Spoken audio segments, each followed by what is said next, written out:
আব্দুল মজিদকে ফুল তোলাতে বন্ধ দিচ্ছেন জননেতা হাবিবুল ইসলাম হাবিব ফুল দিয়ে বরণ করে দিচ্ছেন এই মামলার আরেকজন অন্যতম আইনজীবী যিনি আমাদের পক্ষে সবসময় কাজ করেছেন অ্যাডভোকেট মিজানুর রহমান পিন্টু উপজেলা বিএনপি কর্মকর্তা আইন বিষয়ক সম্পাদক।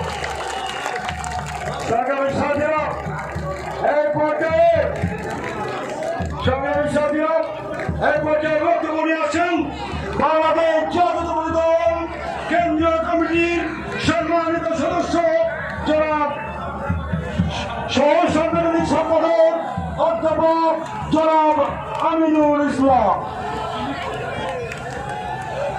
বিসমিল্লাহির রহমানির রহিম।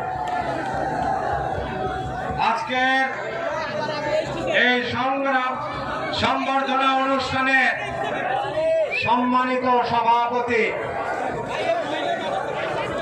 আপনাদের এই কলা তালারোয়া তথা সাতক্ষীরার মানুষের প্রাণ প্রিয় নেতা বাংলাদেশ জাতীয়তাবাদী দলের জাতীয় নির্বাহী কমিটির সম্মানিত প্রকাশনা বিষয়ক সম্পাদক